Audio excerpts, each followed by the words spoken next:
ఓం నమ శివాయ. ఓం నమ శివాయ. శివనామ స్మరణతోనే మన ప్రయాణం మొదలు పెడదాం. భారతదేశ ఆధ్యాత్మిక హృదయంగా పిలువబడే పవిత్ర నగరం వారణాసి. గంగానది తీరంలో వెలిసిన కాశీ విశ్వనాథ్ జ్యోతిర్లింగం కేవలం ఒక ఆలయం కాదు, ఇది మోక్షపురి. భూమిపై స్వయంగా శివుడు నివసించే క్షేత్రం. కాశీ విశ్వనాథ్ ఆలయం ఉత్తరప్రదేశ్ రాష్ట్రంలోని వారణాసి నగరంలో పవిత్ర గంగానది తీరంలో ఉంది.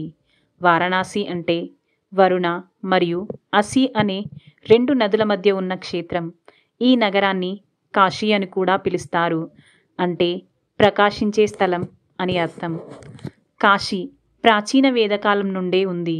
స్కంద పురాణంలోని కాశీఖండం ప్రకారం శివుడు సృష్టిలోని ఏదో ఒక స్థలాన్ని ఎప్పటికీ విడిచిపెట్టబోడని ప్రతిజ్ఞ చేశాడు.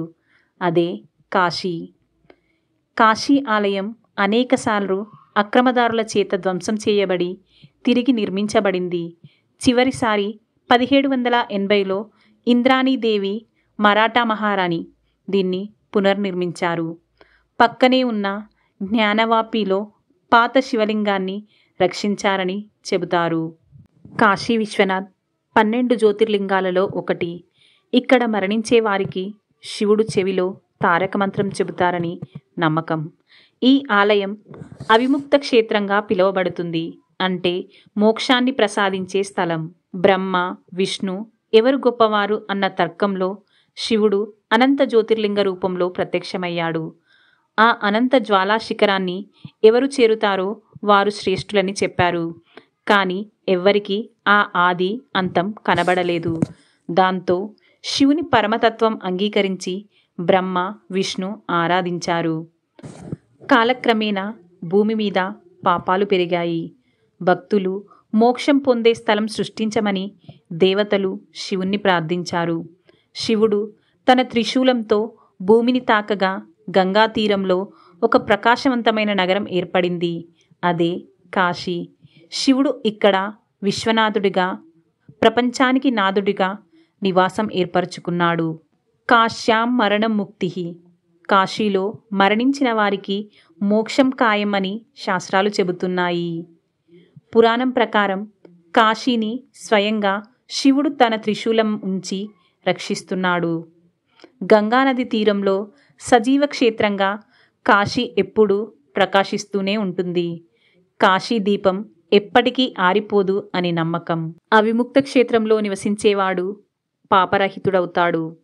ఇక్కడ మరణించినవాడు పునర్జన్మ పొందడు.